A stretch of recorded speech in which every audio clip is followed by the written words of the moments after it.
This is the chemical reactions of copper lab that will be split up into 2 days of experimenting.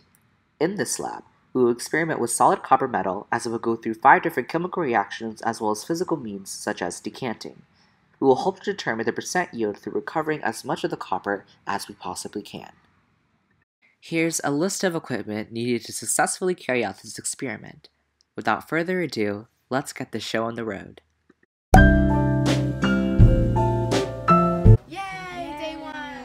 Procedure 1. Mass to the nearest 0.001 grams, approximately 0.500 grams of light copper turnings or copper wire. We are going to determine this by first weighing an empty beaker.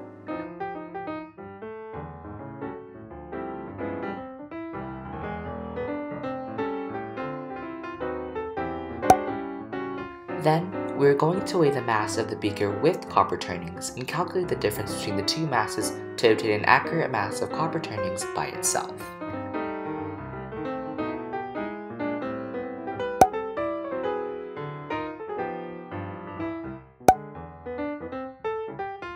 Procedure 2. Place the copper turnings in a 250 ml beaker. Add 5 ml of concentrated nitric acid under the fume hood. Remember to put on gloves, because safety first. After you are sure that all of the reaction has ceased, add 100 ml of distilled water, record your observations, and write an equation for the reaction.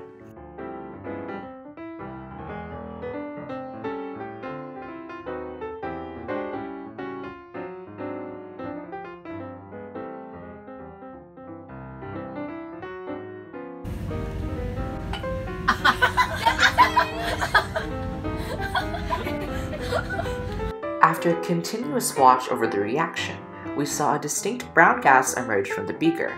Towards the bottom of the beaker, a blue liquid began to form, which seemed to be the remnants of the solution after the brown gas had finished evaporating.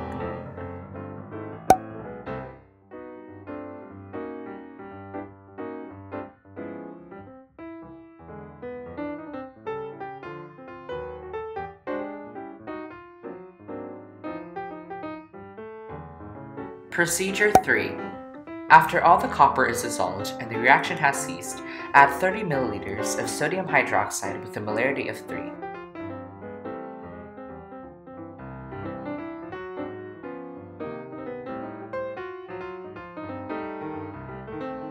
Once the 30 ml of sodium hydroxide is added to the dissolved copper solution, stir gently and record observations as well as write an equation for the reaction.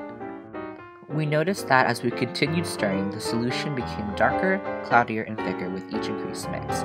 This shows us that a precipitate was present in the reaction.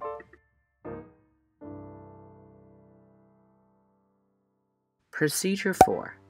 Gently heat the solution while stirring just to the boiling point. Record observations and once again write an equation for the reaction. Similar to before the heat was added, the solution became darker, but what set it apart from the previous is that the solution started to lose its cloudiness and thickness as it came to reach a boil. We narrowed this down to 2 causes. Either the precipitate was evaporated due to the heat or was simply dissolved.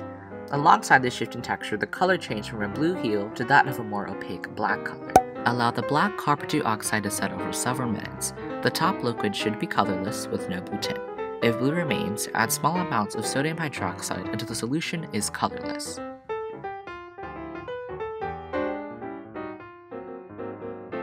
Carefully decant the supernatant top liquid. Add about 200 ml of very hot distilled water, stir, and allow to settle for several minutes. Decant the supernatant liquid once again. This decanting and washing removes the sodium nitrate from the solution. Due to the lack of time in our classroom setting, we added distilled water to the copper 2 oxide beaker once again, stirred, let it settle, and sit overnight to preserve the solution, ensuring minimal effects. After that, we set it aside, and that concludes day 1. What's up, day 2?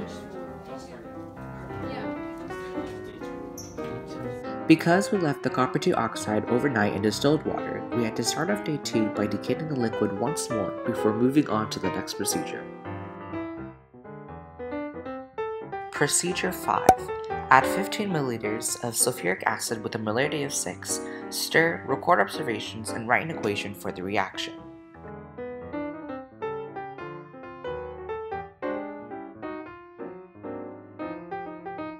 When we first added the sulfuric acid, nothing seemed to be happening. But as we continued to stir the solution, the copper-2 oxide dissolved, becoming copper-2 sulfate. Furthermore, the solution became blue and translucent after it had time to settle. Procedure 6. Under the fume hood, add 2 grams of 30 mesh zinc metal slowly to reduce the copper ions to metallic copper, then proceed to stir. If the solution is still blue after the reaction stops producing gas, add small amounts of zinc and allow it to react until no further gas production is observed. In the reaction, we could tell a gas is being produced due to an emergence of bubbles. A precipitate start to form as well. These reddish-brown particles, similar to the copper turnings at the beginning of the experiment, clumped together and sank to the bottom of the beaker. The solution lightened in color as well. This step took longer and was more of a struggle than we thought. We continuously found ourselves adding small amounts of zinc because the solution retained a blue tint throughout the reaction. This blue tint in the solution let us know that the copper from the solution was not all extracted. But through immense perseverance and vigorous stirring, eventually we reached our desired results and the solution was clear. Decant this pertinent liquid and discard, record observations, and write an equation for the reaction. Procedure 7. In order to recover the solid copper, the remaining zinc must be removed. Add 20 milliliters of hydrochloric acid with a molarity of 6 and allow it to react, still under the hood.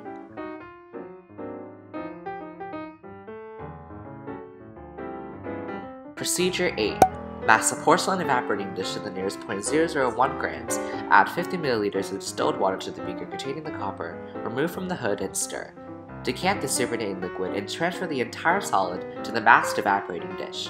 You may wash with small amounts of distilled water to aid in this transfer. Repeat this washing 2 or more times.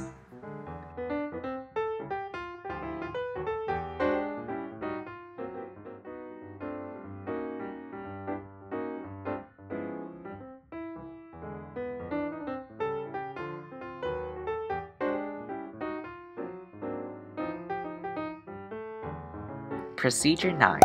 Wash the solid with 5 milliliters of acetone and keep away from flames. Decant the supernatant liquid and discard in a labeled organic waste container.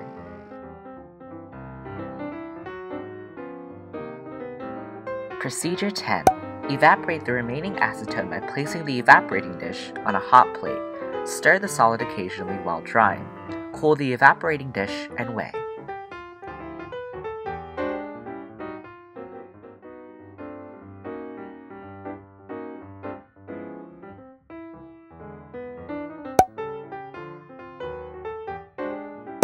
So let's do a recap of the results of this lab to mention records that were not included in the previous clips. Here we have listed the balanced equations of each reaction taking place in the experiment. Below that, we have calculated our percent yield. As you can see, the number is extremely high. This is most likely due to the many errors that took place throughout these past 2 days.